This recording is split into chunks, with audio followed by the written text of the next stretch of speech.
Eto na mga boss, ang karugtong ng nakaraang chapter, pa-like, share at subscribe na lang para si Pajen pa tayong gumawa ng mga videos, umpisan na natin. Yan mo, tama ka. Talagang kayang makipagsabayan ni Ouyang Changqing kay junior brother. Maaaring hindi ito kasing tindi ng naging laban ni Zufan, laban kay junior brother noon, pero sa lagay nila ngayon, halos kapantay na rin. Habang pinagmamasdan ang laban mula sa labas ng arena, napangiti si Wu Qingqiu at tumingin kay Yan Mo. Magaling ang ginawa mo. Umiling lamang si Yan Mo. Wala iyon. Ako ang unang nakalaban ni Ouyang Changqing para masukat ang tunay niyang lakas. Umabot ako ng 20 palitan sa kanya, samantalang 18 lang ang itinagal ko laban kay Yelin. Palamuti man at mayabang si Ouyang Changqing, hindi maikakailang karapat-dapat siyang tawaging pinakamahusay na disipulo ng Hilagang Lupain. Sana lang ang laban na ito ang makapagpagising sa isip ni Chu Qingcheng. Iyon na lang ang mayaalay natin sa alaala ni Zufan. Tumango si Wu Qingqiu. Ito na ang huling pag-asa natin upang mabigyan ng kapayapaan ang espiritu ni Zufan.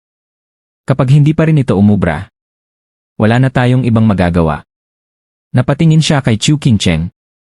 Nakapayapang nakasandal ito sa balikat ng lalaking nakasuot ng maskarang agila. Hindi ito nanginginig. Hindi rin natatakot. Sa gitna ng napakalakas na sigawan at naglalakihang aura, payapa lamang ang kanyang mukha. Napakunot noo si Wu Qingqiu. Yan Mo. Sino ba talaga ang lalaking yon? Mula nang makilala niya si Junior Sister Qingcheng, para bang tumahimik ang buong mundo para sa kanya. Napakakakaiba nito. Umiling si Yan Mo. Hindi ko rin alam. May maskara siya kaya hindi ko makilala. Pero kahit wala pa siyang maskara, malamang hindi rin natin siya makikilala. Ayon kay Ouyang Changqing, isa lang siyang mangangalakal mula sa Hilagang Lupain. Halos hindi naman tayo lumalabas ng kanlurang lupain. Napaisip si Wu Qingqiu. Pero, bakit pakiramdam ko? Parang pamilyar siya. Hindi niya maipaliwanag ang kakaibang pakiramdam. Sa huli ay isinantabi niya yon at ibinalik ang pansin sa laban. Matapos mapahiya sa unang sagupaan, palihim na sumulyap si Ouyang Changqing kay Murong Xue. Sa kanyang isip, ang masigasig nitong panonood ay nangangahulugang hinihikayat siya nito. Naggitngit siya at nagsimulang bumuo ng sunod-sunod na hand seals. Sa bawat galaw ng kanyang mga kamay, dumadagundong ang kulog. Unti-unting bumigat ang hangin. Nahirapang huminga ang lahat. Mabilis ding bumaba ang temperatura. Kumalat ang manipis na yelo sa paligid. Napabulalas ang matatandang eksperto. Evoking Heaven Art. Ilalabas na ba niya agad ang pinakamalakas niyang alas? Nagulat din si Exalted Heiran. Evoking Heaven Art. Ang pangunahing Earth-rank martial art ng Sea Bright Sect. Ang teknik na nagmula sa pag-unawa sa Heaven Sealing Sword. Tumango ang isang matandang elder. Tama. Ang Heaven Sealing Sword ay nagtataglay ng kapangyarihan ng pagsiselyo. Sa pag-aaral nito, nauunawaan ang landas ng pagsiselyo at ng pagbabasag. Mula roon isinilang ang Evoking Heaven Art. Karaniwang Genesis stage lamang ang may kakayahang humiram ng lakas ng mundo. Ngunit ang teknik na ito, pinahihintulutan ng isang Soul Harmony Cultivator na gamitin ang kapangyarihang iyon kahit hindi pa siya umaabot sa Genesis stage. Sa maikling sandali, naglalabas siya ng lakas na halos katulad ng isang tunay na Genesis stage expert. Napasinghap si Heiran. Ibig sabihin, sa sandaling ito, para na ring Genesis stage si Ouyang Changqing. Tumango ang matanda.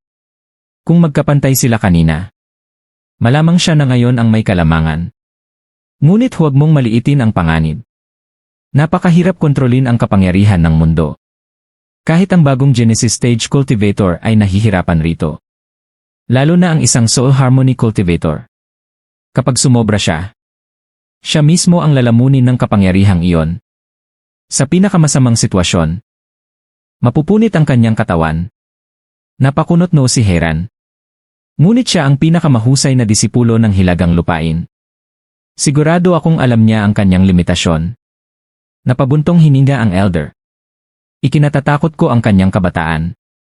Masyado siyang padalos-dalos. Sa takbo ng laban, pakiramdam ko handa niyang isugal pati sariling buhay basta lamang manalo. Mapait na umiti si Heiran. Magiging mahirap iyon. Si Elin ay hindi kailanman sumusuko. Noong nakipaglaban siya sa pinakamalakas na disipulo ng kanlurang lupain. Halos ikamatay niya yon. Kung hindi ako namagitan, matagal na siyang patay. Nagkatinginan ang matatanda. Pare-pareho silang napabuntong hininga. Bakit nga ba ang dalawang pinakamatitigas ang ulo pa ang kailangang magharap? Samantala, wala ni isa sa mga manonood ang nakakaalam ng panganib. Sa sandaling inilabas ni Ouyang Changqing ang kanyang trump card. Lalong lumakas ang sigawan ng buong arena. Napangiti si Ouyang Changqing. Naririnig niya ang walang humpay na palakpakan. Nakikita rin niyang nanonood si Murong Xui. Mas lalo niyang pinabilis ang pagbuo ng mga hand seals. Lalong bumigat ang presyon ng mundo. Lalong tumalim ang nagyelong hangin. Libu-libong nagyelong sword energy ang nagsimulang umikot sa himpapawid. Napakunot no si Elin. Nawala ang mapanghamak niyang ngiti. Mariin niyang ikinuyom ang kanyang kamao. Rumble! Sa huling hand seal ni Ouyang Changqing. Bumagsak ang kidlat mula sa langit. Sumabog ang maitim na ulap. At mula rito, lumitaw ang 10,000 nagyelong espada. Lahat ay pumaligid kay Ouyang Changqing. Boom! Ilang sword energy ang tumama sa hadlang ng arena. Parang papel lamang itong nabutas. Tuluyang nawasak ang barrier. Ngunit ang mga manonood, hindi pa rin nakapansin. Mas lalo pa silang nagsigawan. Sa pagbagsak ng hadlang, naging bahagi na rin ng laban ang buong arena. At sa ganitong antas ng labanan, isa lamang ang kahihinatnan ng mga madadamay. Kamatayan. Nagulat ang matatandang eksperto. Lintik! Kapag may nangyaring masama rito, magiging malaking trahedya ito. Bakit pa kasi sa entablado ng Beneath Heaven Island niya pinili?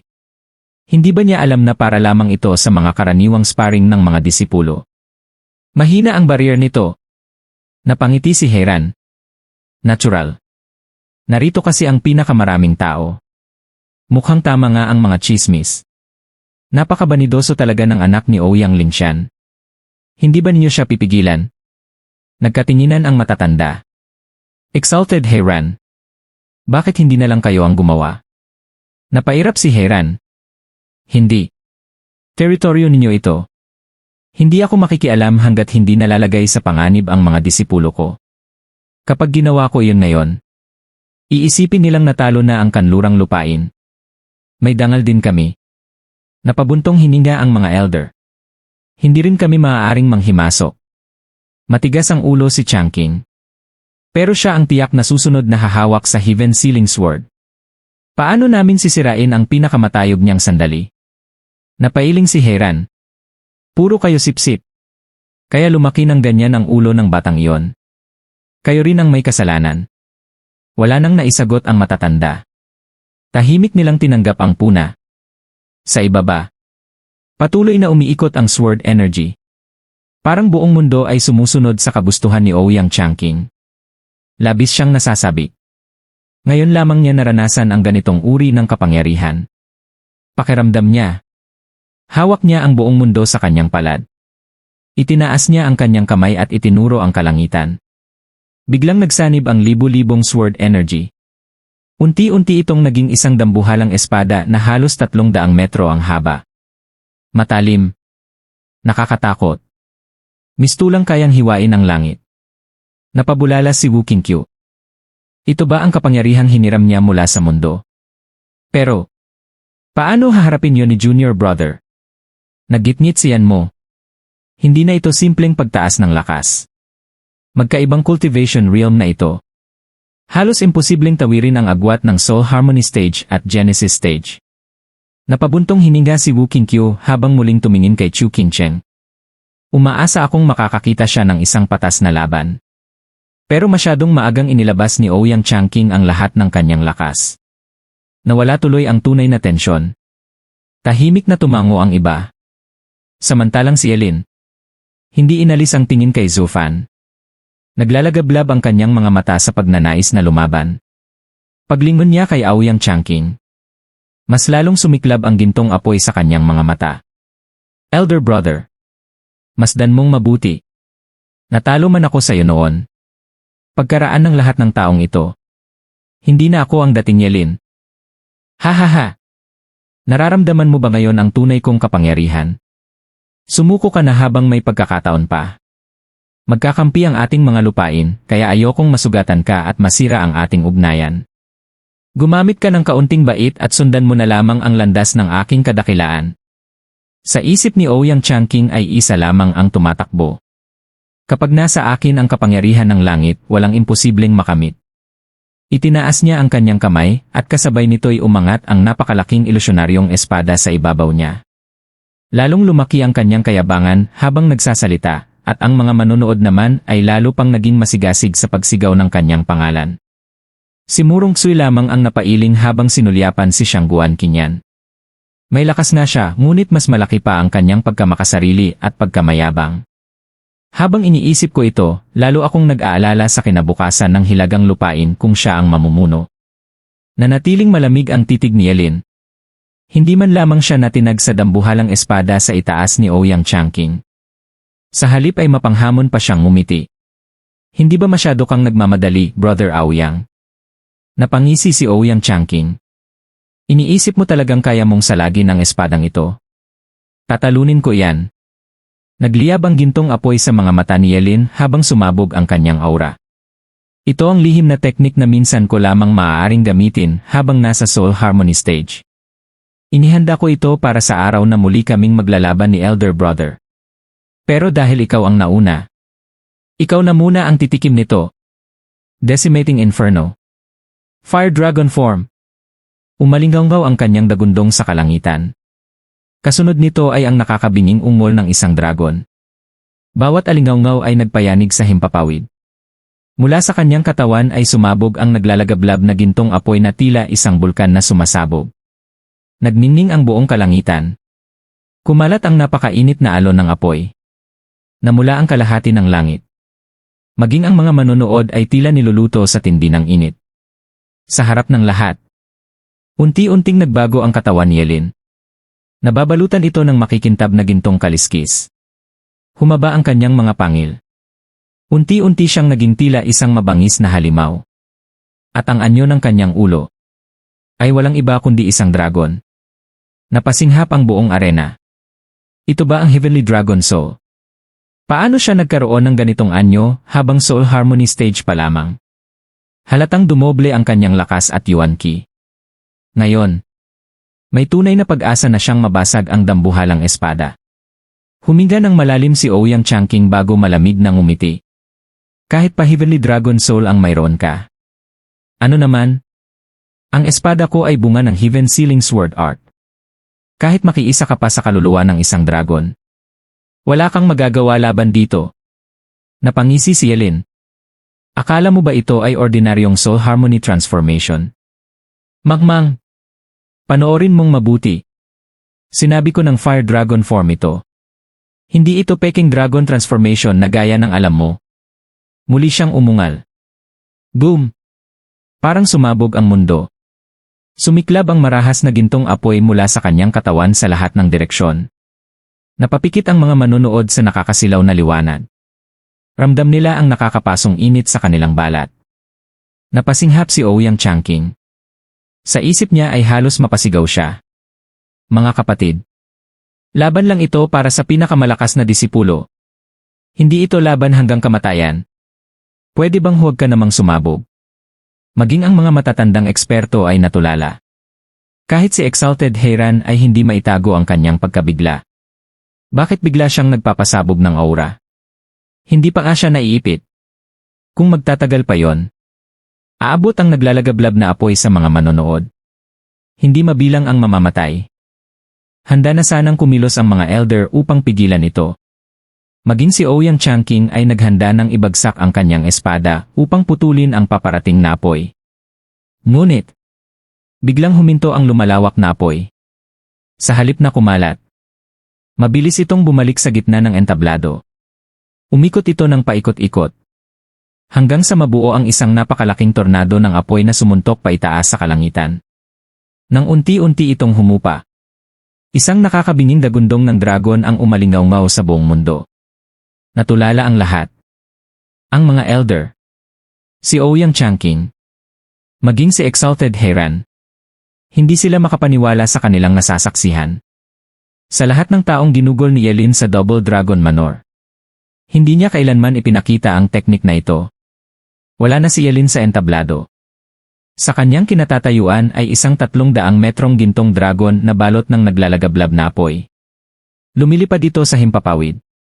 Sa bawat pagdaan nito, kumikislap at nanginginig ang hangin. Mistulang pati ang kalangitan ay natatakot sa dagundong ng banal na dragon.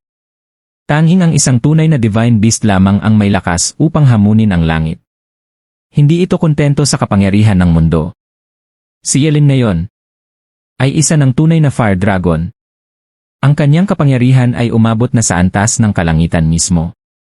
Kaya bakit pa siya matatakot sa kapangyarihang hiniram lamang mula sa mundo? Nanginginig ang noo ni Ouyang Changqing habang mahigpit na hawak ang kanyang espada. Buwisit ka. Hindi yan soul harmony transformation. Isa ka ng totoong dragon. Sabihin mo nga. Saan ba nakahanap ang kanlurang lupain ng halimaw na katulad mo? Samantala, natulala rin sina Wu Qingqiu at ang iba pang mga disipulo ng kanlurang lupain. Alam nilang napakalakas ni Yelin. Ngunit ngayon lamang nila nalaman na nagtataglay pala siya ng teknik na kayang makipantay sa mismong kalangitan. Sa wakas, natagpuan na ni Ouyang Changqing ang isang tunay na katapat. At ang laban na ito ay magiging isa sa pinakamatinding laban na masasaksihan ng lahat.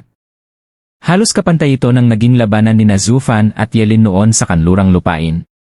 Nagkatinginan sina Wu Qingqiu at Yanmo at sabay nang umiti. Pagkatapos ay napatingin sila kay Chu Qingcheng. Manghang-mangha si Xiangguan Qingyan. Sister Xu. Sulit pala talaga ang pagpunta natin. Tumango si Murong Xu. Hindi ko inakalang ang pinakamahusay na disipulo ng kanlurang lupain ay magkakaroon ng ganitong pambihirang talento. Kaya niyang makipagsabayan sa anak ni Ouyang Lingshan. Ang antas niya ay maihahambing sa 4 na pinakamalalakas na prinsipe ng Baili Clan. Ngunit, pagdating kay Baili Jingshan, hindi ko pa rin masasabi. Hindi pa kami naglalaban. Pero, ang dalawang ito ang nagbibigay sa atin ng pag-asa. Bang! Bumagsak ang dambuhalang katawan ng Fire Dragon sa entablado. Mariing tumitig ang malalaking gintong mata nito kay Ouyang Changqing. Paminsan-minsan, palihim din itong sumusulyap kay Zhu Fan. Elder brother, nakikita mo ba? Ito na ang lakas ko. Katulad na rin ng sayo. Ngunit agad na nawala ang kanyang kasiyahan. Hindi man lamang siya tiningnan ni Zhu Fan. Ang buong atensyon nito ay nasa payapang mukha ni Chu Qingcheng. Tahimik lamang itong nakikinig habang isinasalaysay ni Shui Ruohua ang lahat ng paghihirap na dinanas ni Chu Qingcheng sa nakalipas na 5 taon. Napabuntong hininga si Yelin. Iling ang kanyang napakalaking ulong dragon. Sa kanya ibinalik ang kanyang tingin kay Ouyang Changqing. Binuksan niya ang kanyang bibig na puno ng dambuhalang pangil at mumisi. Batang hamak. May lakas ka pang magyabang sa harap ko. Humihingi ka lang ng bugbog. Boom! Ibinagsak niya ang kanyang dambuhalang dragon claw. Nadurog ang entablado. Kumalat ang napakalakas na shockwave hanggang sa mga manonood. Ang nakakatakot niyang anyo ay tuluyang naukit sa kanilang isipan. Para bang isang tunay na dragon ang bumaba mula sa langit. Nawala ng hininga ang lahat. Ang walang humpay na pagsuporta ng mga disipulo kay Ouyang Changqing ay tuluyang naglaho. Ni isa sa kanila ay hindi na makapagsalita. Lahat ay nakaramdam ng matinding panghihina sa harap ng hari ng mga dragon. Sa unang pagkakataon, nilamon ng katahimikan ang buong arena. Walang sinuman ang kayang higitan ang maringal na presensya ng Fire Dragon. Napawisan si Ouyang Changqing habang nakatitig sa dambuhalang dragon. Ngunit mas lalo lamang nagliyab ang kanyang galit. Hindi niya maintindihan kung ano ba talaga si Yelin. Karaniwan, kapag nakipag-isa ang isang cultivator sa kanyang soul beast, bahagya lamang nagbabago ang kanyang anyo. Ngunit ang nasa harapan niya ay hindi na tao. Isa na itong tunay na dragon na gawa sa apoy. Hindi mahalaga kung paano ito nangyari. Ang mahalaga, nasapawan ang kanyang ingranding palabas. Lahat ng mata ay nakatuon na ngayon kay Yelin. At siya, isa na lamang dekorasyon sa sariling entablado. Hindi iyon kayang tanggapin ng kanyang napakalaking ego. Napakarami na niyang naging laban. Ngunit kailanman, hindi siya naging ekstra lamang. Lalo na ngayong napakaraming taong dumating dahil sa kanya. Lahat ng iyon ay para lamang ipakita ang kanyang sarili sa babaeng kanyang minamahal. Ngunit sa isang iglap, nawala ang lahat ng atensyon. Papayag ba siyang maagaw ng iba ang kanyang liwanag? Hindi. Kailangan niyang manalo. Ano man ang mangyari. Kung hindi, habang buhay siyang multuhin ng kahiyang ito. Naggitngit si Ouyang Changqing. Nagningning ang matinding determinasyon sa kanyang mga mata. Lalong naging marahas ang dambuhalang espada sa itaas niya. Wala akong pakialam kung tunay kang dragon o hindi. Papatayin kita rito mismo. Iwinasiwas niya ang kanyang kamay. Kasabay nito, bumagsak ang napakalaking espada patungo sa dambuhalang katawan ni Yelin. Huk! Bumagsak ang napakalaking espada na taglay ang kapangyarihan ng mundo, diretso sa ulo ng dambuhalang dragon. Kasabay ng pagbagsak nito ay ang nakapapasong lamig na bumalot sa buong entablado. Unti-unting nanlamig maging ang nag-aalab na puso ni Yelin. Humina at kumurap ang mga gintong apoy na bumabalot sa kanyang katawan. Napakunot ang noo ni Yelin. Alam niyang ang Heaven Sealing Sword Art ay isa sa ilang kapangyarihang kayang makipagsabayan sa lakas ng isang dragon. Muli niyang pinalakas ang apoy hanggang umabot ito ng 10 metro ang taas. Kasabay nito ay iniunat niya ang kanyang dambuhalang kuko upang salagin ang paparating na espada. Bang! Nagliyab ang hangin ng magsalpukan ng apoy at yelo. Nagtilian ang bakal na parang naghihirap. Pinilit ni Ouyang Changqing na ibaon pa ang espada habang namumula ang kanyang mukha sa sobrang puwersa. Sa kabilang panig, pawis na pawis si Yelin habang buong lakas niyang pinananatiling nagliliyab ang kanyang apoy laban sa nagyayelong espada. Kahit unti-unti na itong pinapatay ng malamig na enerhiya. Pareho nilang ibinigay ang lahat. Ngunit wala pa ring nakakalamang. Nagkaroon ng mahabang pagtutunggalian. Kinabahan ang buong arena. Lahat ay naghihintay kung sino ang tunay na pinakamalakas na disipulo ng alyansa. Akala mo ba sapat na ang lakas mo para talunin ako? Nanaginip ka yata. Evoking Heaven Art. 15 minuto nang nagtutulakan ang dalawa, ngunit hindi pa rin maitulak pababa ni Ouyang Changqing ang espada. Nawalan na siya ng pasensya. Napakalakas ng tunay na anyong dragon ni Yelin. Nagagawa nitong salagin ang kapangyarihan ng mundo gamit lamang ang sariling lakas. Napagtanto rin niyang napakalawak ng Yuan Qi ng kanyang kalaban. Kung hahabaan pa ang laban, siya ang maubusan. Bagamat hiniram niya ang kapangyarihan ng mundo, napakalaki rin ng konsumo ng Yuan Qi upang mapanatili ang kontrol dito. Kailangan niyang tapusin agad ang laban. Ngayon lamang din niya unang ginamit ang Evoking Heaven Art sa ganitong kalaking antas.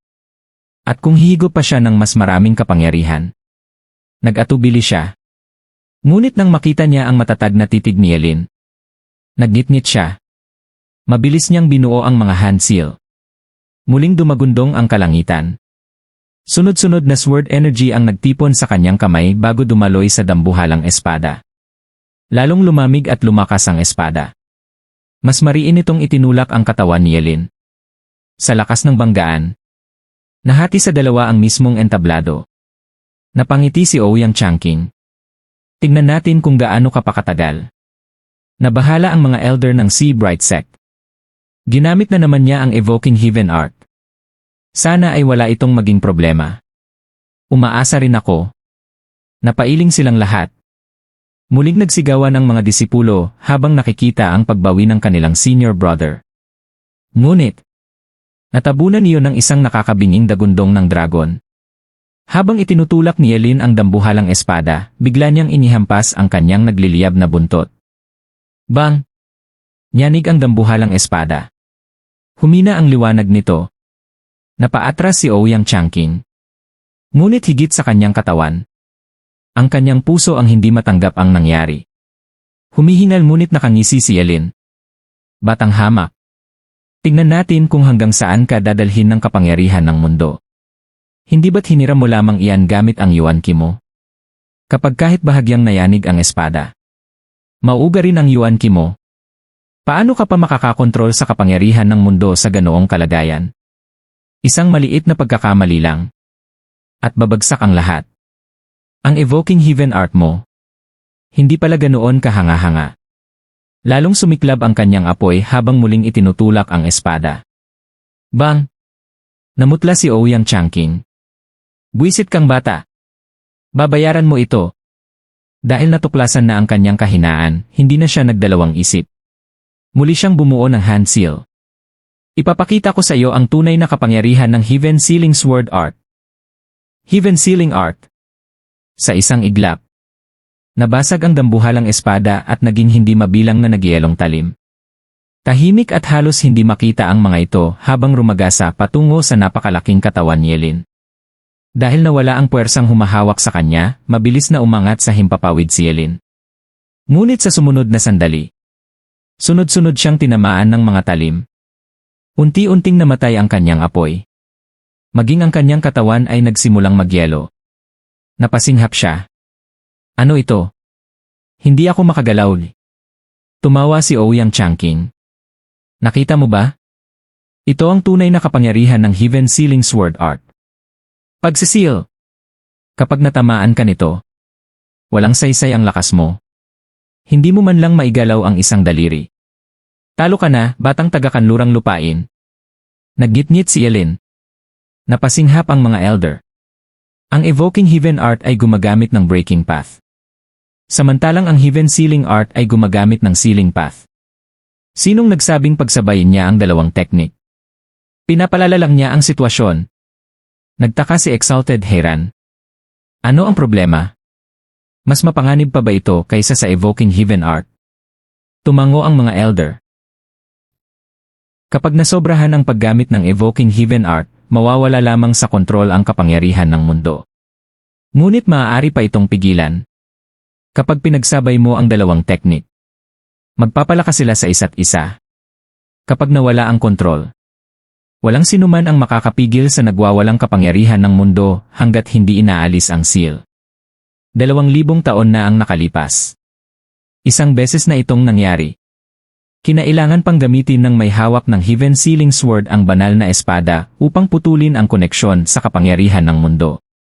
Kahit ganoon, hindi pa rin naiwasan ang napakaraming nasawi. Mula noon, ipinagbawal na ang paggamit nito. Hindi ko inakalang gagamitin ito ni Changqing para lamang manalo sa isang laban. Napakatagal na ng pangyayaring iyon. Kaya marahil wala nang alam ang mga kabataan sa kakilakilabot na trahedyang iyon. Napakunot ang noo ni Exalted Heiran. Kung ganoon, may balak ba kayong pigilan siya? O manonood lang kayo? Siyempre pipigilan namin siya. Sabay-sabay silang lumipad pababa. Ngunit sa sandaling iyon, umalinggaw muli ang dagundong ng dragon.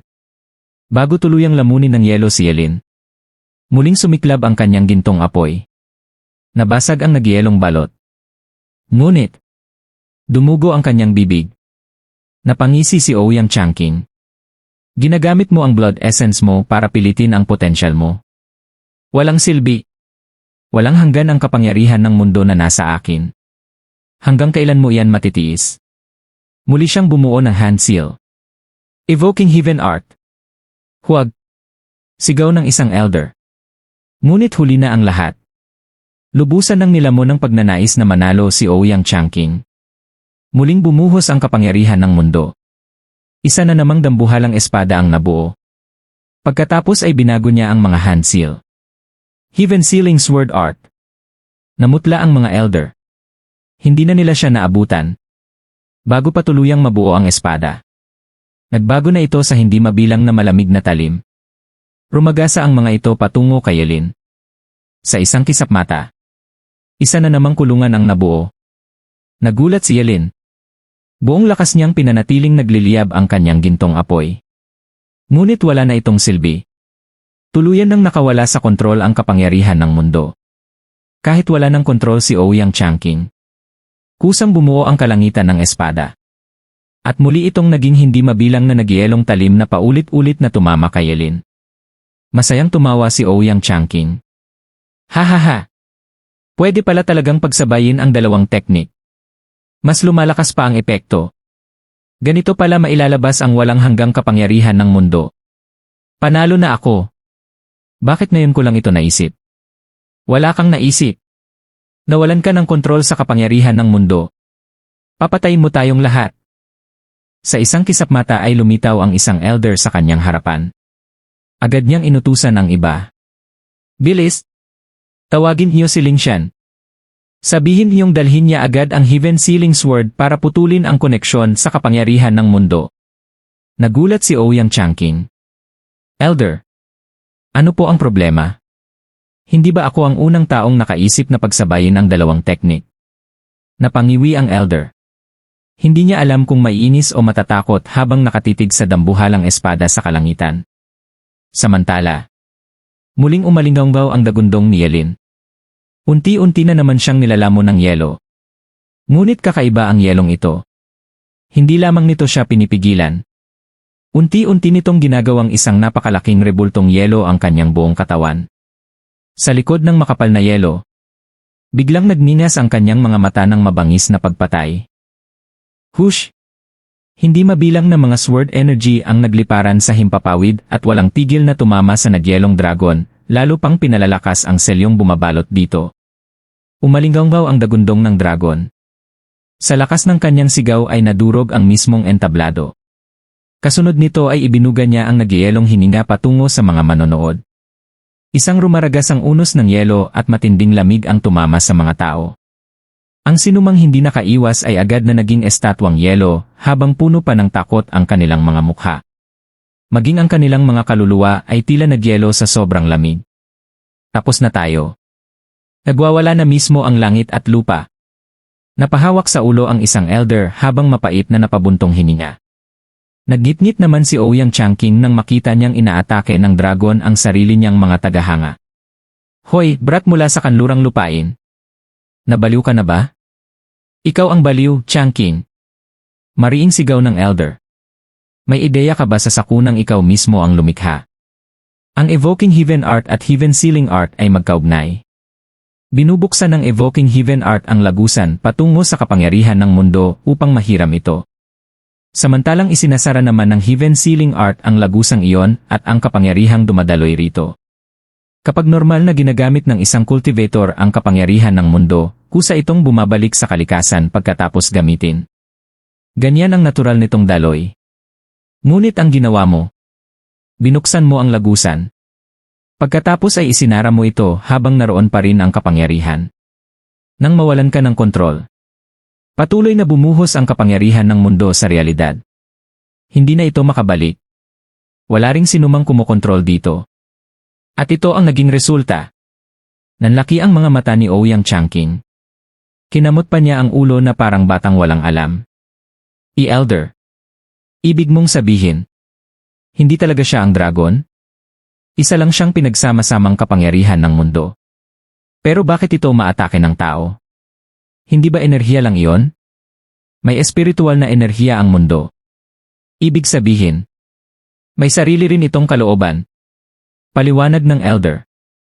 Kapag kinokontrol ng cultivator ang kapangyarihan ng mundo, sumusunod ito sa kanyang utos. Pero ngayong nagwala na ito, nagtipon ang kapangyarihan sa iisang lugar. Nagkaroon pa ito ng sariling kamalayan dahil sa kalooban ng langit at lupa. Kapag mismong langit at lupa ang nabaliw, walang sinumang tao ang makapaghuhula kung gaano kalaking kapahamakan ang maidudulot nito. Napatingin si Ouyang Changqing sa dambuhalang dragon. Paano naman ang brat na yon? Ibig mong sabihin, kinontrol na rin siya ng kapangyarihan ng mundo. Nalamon na ba ang isip niya? May lakas ka pa talagang magtanong. Napangiwi ang elder. Hindi mo ba alam ang ginawa mo? Ginamitan mo siya ng Heaven Sealing Sword Art. Nakaseal na siya. Ngayon, direktang dumadaloy ang kapangyarihan ng mundo sa isang dragon na wala ng sariling kamalayan. Mas pabor iyon sa kapangyarihan. Kung may natitira pa siyang isip, may kaunting pag-asa sanang makontrol ito. Pero ngayon, mas mahirap pa itong resolbahin kaysa sa trahedyang nangyari 2,000 taon na ang nakalipas. Kapag dumating ang ama mo, siguradong babalatan kanya ng buhay. Nanginginig ang labi ni Ouyang Changqing. Para siyang batang nahuling gumawa ng malaking kasalanan. Patuloy na umuugong ang dagundong ng dragon sa kalangitan. Iwinawasiwas nito ang napakalaking katawan habang nagbubuga ng nagyayelong hangin sa lahat ng direksyon. Lahat ng tamaan. Nagiging estatwang yelo. Tanging ang kanilang mga matang puno ng takot at gulat ang nananatiling buhay ang ekspresyon. Little junior brother. Anong nangyari sa'yo? Tumigil ka. Sigaw ni Wu Qingqiu. Hu. Muling bumuga ng nagyelong hininga ang dragon. Alam ni Wu Qingqiu na hindi niya kayang salagin yon. Agad siyang umiwas. Ngunit inabot pa rin ang kanyang isang binti. Sa isang iglap. Nagyelo ito. Sir! Anong nangyayari? Dalhin na natin si Qin Cheng. Naputol ang tahimik na kwentuhan ni Zufan at Shui Ruohua. Habang nagwawala ang dambuhalang dragon at isa-isang ginagawang estatwang yelo ang mga tao, agad na inabot ni Shui Ruohua si Chu Qincheng upang ilayo ito sa panganib.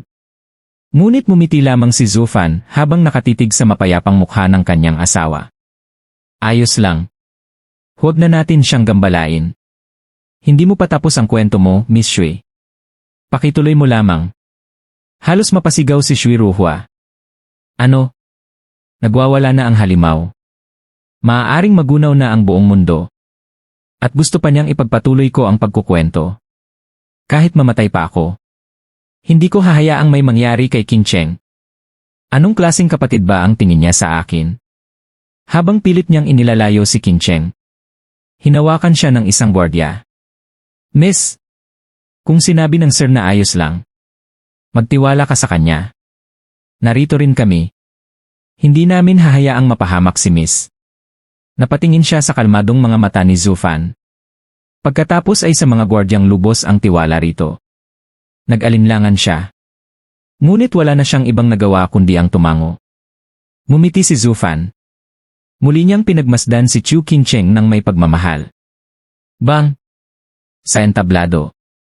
Naglabas si Exalted Hera ng isang napakalakas na sword energy upang wasakin ang yelong bumabalot sa dragon at mailigtas ang kanyang minamahal na disipulo. Ngunit, nyanig lamang ng dragon ang katawan nito.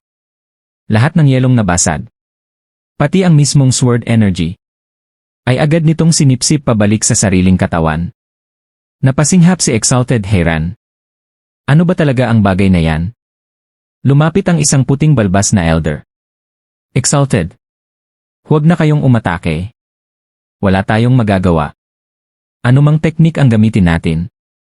Sisipsipin lamang iyon ng Heaven Sealing Sword Art at gagawin nitong sariling lakas. Kaya walang saysay ang pag-atake. Ang magagawa na lamang natin. Protektahan ang ibang disipulo. At tumakas. Nagulat si Exalted Heran. Pinagmasdan niya ang dragon na walang tigil sa pagyelo ng lahat ng gumagalaw.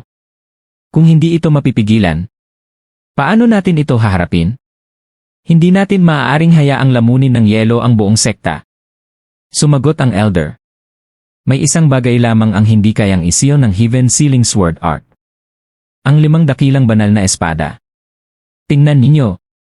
Itinuro niya ang walang katapusang pag-ulan ng mga sword energy mula sa langit. Nabuksan na ang lagusan patungo sa kapangyarihan ng mundo. Isa na itong walang katapusang siklo.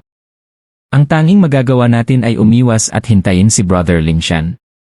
Kapag dumating siya dala ang Heaven Sealing Sword, isasara niya ang lagusan. Puputulin ang koneksyon. At pakakalatin muli ang kapangyarihan ng mundo. Sisiguraduhin din niyang maililigtas ang inyong disipulo. Napabuntong hininga si Exalted Heran. Tumango na lamang siya. Wala na silang ibang pagpipilian. Samantala, nakatitig lamang si Ouyang Changqing sa dragon na sumisira sa lahat. Halos maiyak siya. Hindi ko alam kung pagdating ni Ama. Ako ba ang unang papatayin? O ang dragon? Ouyang Changqing. Kasalanan mo ang lahat ng ito. Ikaw ang may kagagawa ng sakunang ito. Biglang dumating sina Shangguan Qinyan at Murong Xui. Galit na galit si Shangguan Qinyan habang walang tigil sa pagsigaw. Si Murong Xui naman ay nag-aalab din ang galit. Ngunit magkaiba ang dahilan nila. Galit si Murong Xui dahil nadamay ang napakaraming inosente. Samantalang si Shangguan Qinyan ay nag-aalala para kay Zufan. Kaya kay Ouyang Changqing niya ibinubunton ang lahat ng galit habang palihim na hinahanap ang kinaroroonan ni Zufan. Sa sobrang kaguluhan, mahirap siyang makita. Samantala, Nakayuko lamang si Ouyang Changqing. Mas mabigat pa ang pakiramdam niya dahil siya mismo ang pinandidirihan ng babaeng mahal niya. Mas masakit pa yon kaysa sa magiging parusa ng kanyang ama. Nandoon. Sa wakas ay nakita ni Shangguan Qinyan si Zufan. Tahimik lamang itong nakaupo. Parang walang anumang nangyayari. Nakikinig pa rin ito sa kwento ni Shui Ruohua. Marahil ay naramdaman ng dragon ang kakaibang katahimikan. O baka dahil lahat ng ibang tao ay nagsitakas na. At ang grupo lamang ni Zufan ang natira. Bigla nitong ibinaling ang tingin sa kanila. Isang malakas na dagundong ang umalingaw-ngaw. At buong bilis itong sumugod. Habang lumilipad, lahat ng madaanan nito ay agad na nagyelo. Mag-ingat! Sigaw ni Shangguan Qinyan. Ngunit huli na. Napatingin ang lahat. Akala nila isa na namang grupo ng mga inosente ang mamamatay. Hayaan niyo ako. Isang malalim at matatag na tinig ang biglang umalingaw-ngaw. Kasabay nito ay narinig ang malamig na ugong ng isang espada. Isang lalaking nakasuot ng kulay abong kasuotan ang rumagasa patungo sa dragon sa napakabilis na bilis. Ama! Napaluha sa tuwa at takot si Ouyang Changqing. Napuno rin ng pag-asa ang lahat ng naroon. Sa wakas, dumating na ang pinakamalakas na tao sa hilagang lupain. Si Ouyang Lingshan, tanga ng Heaven Sealing Sword, upang ayusin ang napakalaking kapahamakang ginawa ng sarili niyang anak. Heaven Sealing Sword Art. Heaven Breaking Strike. Kasabay ng malakas na sigaw, isang maringal na lalaki na nakasuot ng kulay abong balabal ang lumitaw sa himpapawid. Humahampas sa hangin ang kanyang kasuotan habang matalim ang kanyang mga mata at matatag ang kanyang tindig. Sa kanyang kamay ay hawak ang isang asul na mahabang espada na naglalabas ng nakakasilaw na liwanag. Ang talim nito ay tila kayang putulin ang lahat ng nilalang, maging ang mismong mundo. Umalinggaw ang ugong ng espada. Mula sa dulo nito ay sumabog ang isang napakatalim na sword energy na rumagasa patungo sa nagyelong dragon sa napakabilis na bilis. Napahanga ang lahat. Sa wakas, kumilos na ang pinakamalakas na eksperto ng hilagang lupain. Ngunit habang nasa kalagitnaan ng pag-atake, may sumigaw. Brother Lingshan, maawa ka. May disipulo ko sa loob ng dragon na yon. Nakasil siya roon. Pakiusap, iligtas mo ang kanyang buhay. Napasinghap si Ouyang Lingshan. May tao pala sa loob. Hindi ba ito katulad ng sakunang nangyari 2,000 taon na ang nakalipas? Lumingon siya at nakita si Exalted Heiran ng kanlurang lupain. Muli niyang ibinaling ang tingin sa nagyelong dragon na papalapit na sa grupo ni Zufan. Nag-alangan siya. Hindi niya alam kung saan eksaktong bahagi ng yelong katawan nakakulong ang disipulo. Isang maling tama lamang. At maaari niya itong mapatay. Kapag nangyari yon, masisira ang samahan ng hilaga at kanlurang lupain. Ngunit kung magdadalawang isip siya, mas marami namang inosente ang mamamatay. Nahulog sa mabigat na pagpili si Ouyang Lingshan. Ililigtas ba ang isang tao kapalit ng napakaraming buhay? O isasakripisyo ang isang tao upang mailigtas ang nakararami? Isa itong napakahirap na desisyon. Maging para sa isang taong matuwid. Ngunit may isa pa pala siyang naging pagpili. Ang walang gawin. Habang nag-aalinlangan siya, patuloy na sumugod ang dragon patungo sa grupo ni Zufan. Kahit umatake pa siya ngayon, mahuhuli na ang lahat. Mauuna ng durugin ng dragon ang mga ito bago pa makarating ang kanyang sword energy. Sa paningin ng iba, parang wala lamang siyang nagawa. Ngunit sa totoo lang, nakagawa na siya ng desisyon. Dinala ni Exalted Heiran si Yelin sa hilagang lupain na may pangakong magiging ligtas ito. Sa kasalukuyang kalagayan ng kanlurang lupain, napakahalaga ng buhay ni Yelin. Mas mahalaga kaysa sa ilang ordinaryong tao. Sinasabi ng matuwid na landas na pantay-pantay ang lahat ng buhay. Ngunit sa tunay na mundo, nagbabago ang halaga ng isang buhay depende sa sitwasyon. Mariing hinawakan ni Ouyang Lingshan ang Heaven Sealing Sword. Napabuntong hininga siya. Sa ibaba, may mga taong malapit ng mamatay. Ngunit nanaig ang kapakanan ng buong alyansa kaysa sa sarili niyang paninindigan. Gusto niyang iligtas ang lahat. Ngunit pinili niyang huwag kumilos. Hindi dahil sa disipulong nakakulong sa dragon, kundi upang mapanatili ang relasyon ng dalawang lupain. Ganyan ang mundo. Maaaring maging marangal ang pinakamalalakas na eksperto ng 5 lupain. Ngunit hindi sila kailanman makakatakas sa mga interes at politika ng lipunan. Umaasa si Shangguan Qingyan na maililigtas ni Ouyang Lingshan si Zhu Fan. Ngunit nang makita niyang tumigil ito, nanlaki ang kanyang mga mata. Bakit wala kang ginagawa? Napaiyak si Ouyang Changqing. Hindi ganito si ama. Palagi siyang tumutulong sa nangangailangan. Bakit ngayon? Hindi siya kumikilos. Dahil ba natatakot siyang may madamay? Napabuntong hininga si Murong Xue. Hindi ligaw na atake ang kinatatakutan niya, kundi ang ligaw na desisyong ginagawa ng sarili niyang puso. Muling umungal ang dragon. Bitbit ang hindi mapipigilang kapangyarihan. Sumugod ito patungo kay Zhu Fan. Napalibutan sila ng makapal na hamog ng matinding lamig. Kahit bahagyang madikitan lamang nito, agad kang magiging estatwang yelo. Wala nang matatakbuhan. Junior Sister Qincheng. Junior Sister Shui. Sigaw ni Wu Qingqiu. Nanginginig sa kaba ang lahat. Mag-ingat, Zhu! Napasigaw rin si Shangguan Qingyan. Ngunit huli na.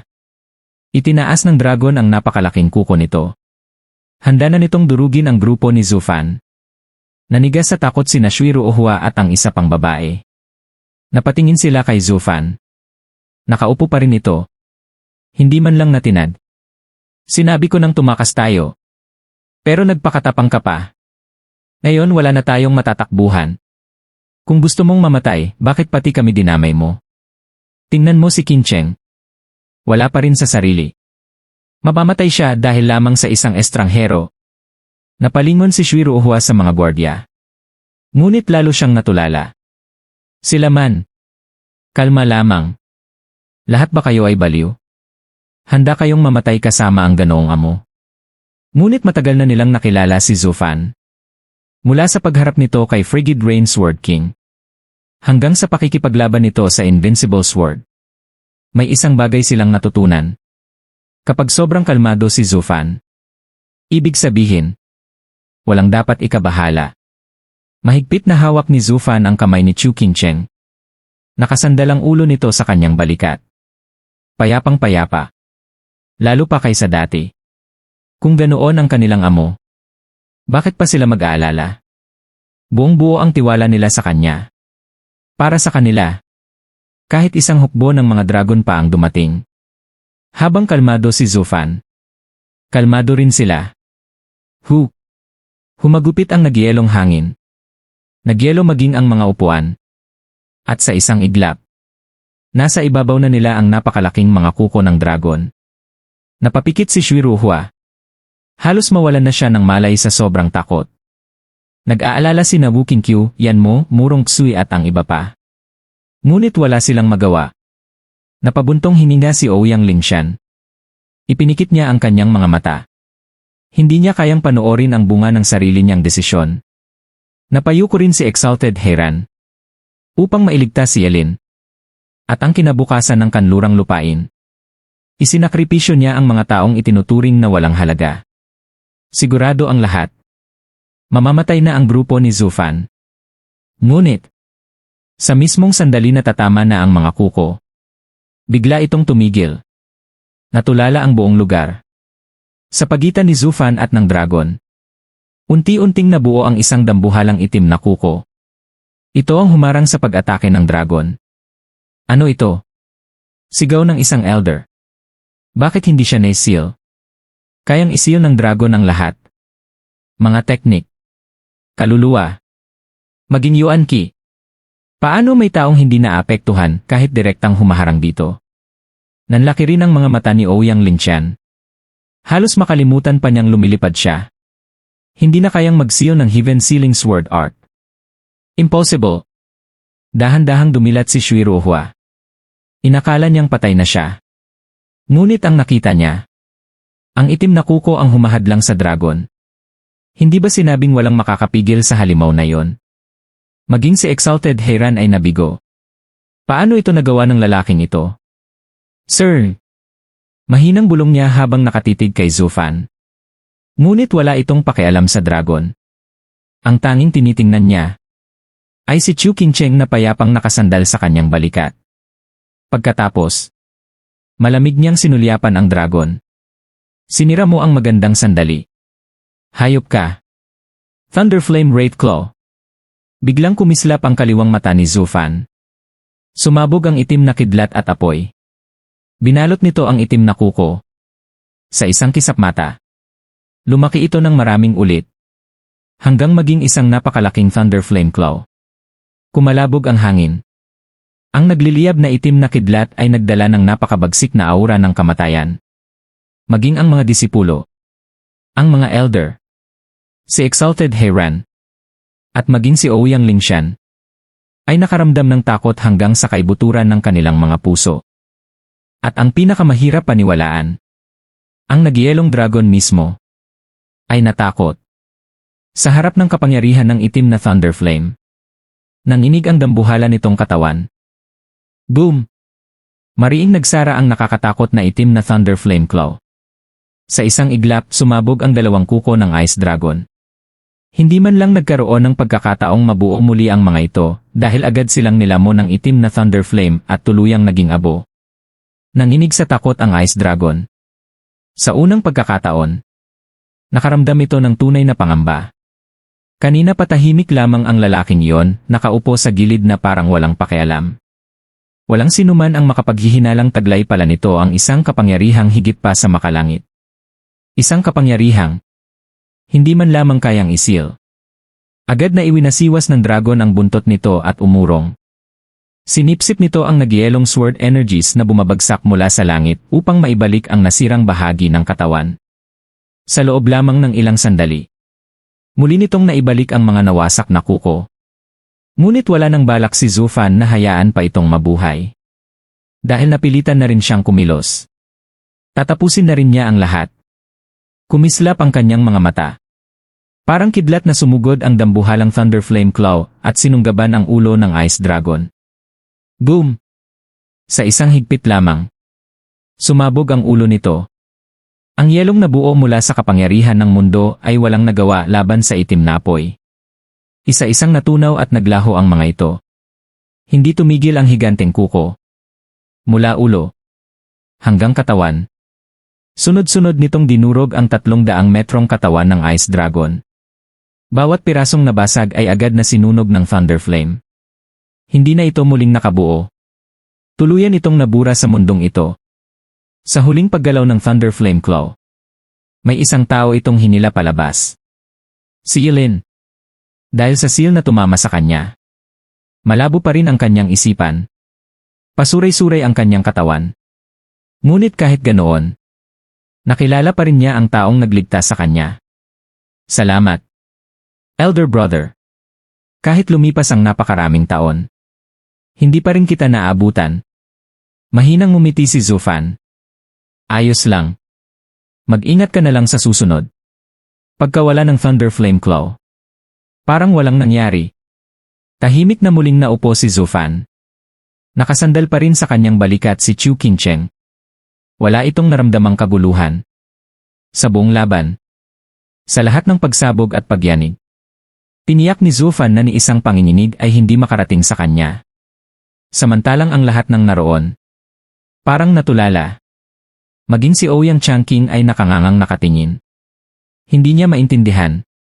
Ang mga ngalakal na inimbitahan lamang niyang manood ay isa palang makapangyarihang eksperto.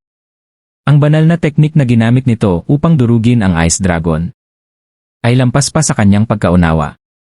Maging ang kanyang ama, marahil ay mahihirapang gawin ang ganoon. Sino ba talaga ang halimaw na yon?